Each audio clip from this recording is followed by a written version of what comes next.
All right, everybody, live Instagram world. We are back again for some daily content for you again. Some of our daily stuff that we decided to film live that's going to be posted probably next week. So this is a great time to ask any questions you have on the videos we're filming or any other questions. We'll turn the phone over to Kyle or myself after this video and we'll jump on and answer some of your questions. Our video today is somewhat unconventional core training strategies that we often find ourselves using for some of our clients, maybe people with minimal equipment, and things that we find ourselves programming from time to time and we realized we didn't have any videos on. So there's not one single point to this other than just some unique and cool core training drills that we find very effective. The first one, and it's probably the one that I do the least amount of for my athletes, is the suitcase deadlift.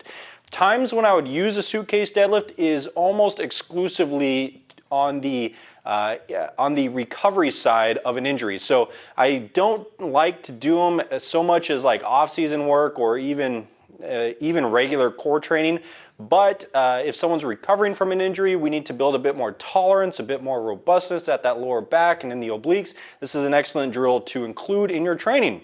We want to go as heavy as we can on this, probably anything your grip can hang on to. I'm not a huge fan of yanking on these with straps because you can go really heavy and usually too heavy to where your obliques can't really tolerate, you end up really twisted. The point of this is to not let the barbell twist you up, so I would avoid using straps unless your grip is incredibly weak. Go ahead and show them, Kyle.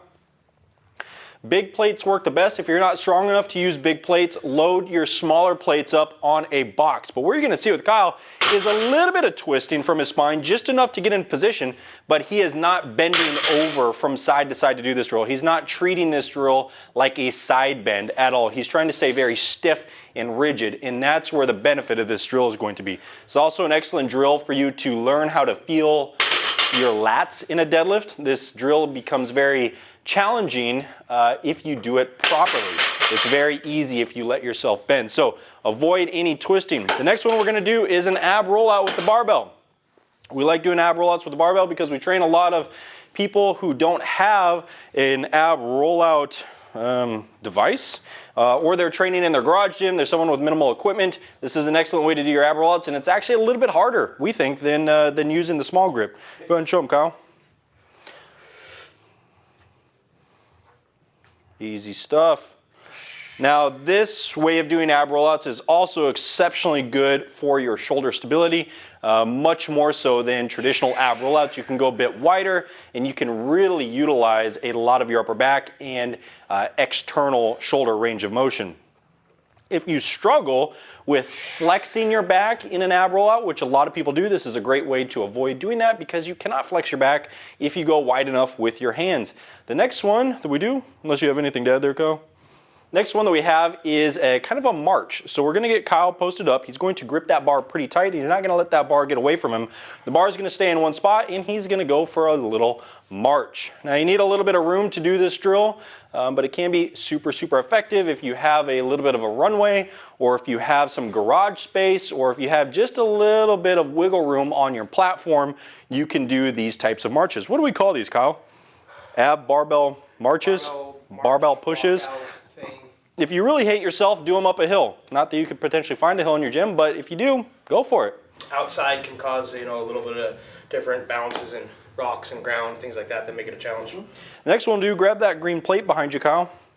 We're going to go with some planks on a plate. I also don't know what I call these. I probably call them something different for everyone that I program them for. We're going to get Kyle on a somewhat of a heavy plate. Is that a 10 kilo, Kyle? 10 yep. Kilo, yep. You want something that has some stiffness, some rigidity, so it doesn't bend on you. If you have a really crappy thin bumper, it's going to end up with a trip to the dentist, I bet. So we're going to get Kyle's grip pretty wide. We're going to get the plate out in front of his face a little bit. He's going to get in a plank position, whether on his knees or on his toes. Start on your knees, and he's going to roll that plate from side to side. Now, what Kyle's not doing is just crunching like a normal side bend. We're really lengthening obliques on one side and we're contracting obliques on the other side. Highly, highly effective oblique training drill here if you want to do something that's not just side bends. We find that a lot of people get kind of stumped when it comes to training their obliques because a lot of people think that obliques are only for this or only for this. These are excellent ways to train your obliques in a pattern that is useful for barbell training because you have a stacked, stable torso. So excellent oblique training drill. And the final one we're gonna do, foam roller. We're gonna get Kyle again in a plank position. He's going to roll that foam roller out with his hands. This is very challenging for the grip. We recommend starting on your knees.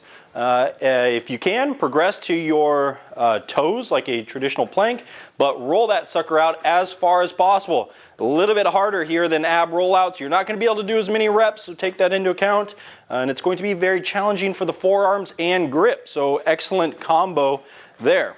Any drills that we missed here, Kyle? I think that's all the ones. There's a ton of other drills that we like to go to for these. These are some of the more common ones we find ourselves recommending to some of our clients, but they're ones that we wouldn't necessarily film an entire video on a single one of those. So hopefully that gives you some ideas for some additional core training strategies for you to implement to your own training and the training of your clients. Additional core training strategies without a bunch of additional equipment.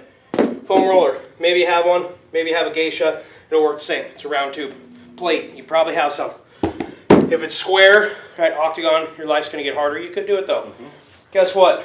You're probably training with one of these and this combo. The only thing I have to add, I didn't clip up, probably should have. If you saw the last suitcase deadlift, plate was slipping off. Same thing with the ab work. Just put a clamp on there so things stay nice and tight. You already have to deal with this factor. Let's not deal with it with a plate sliding off as well.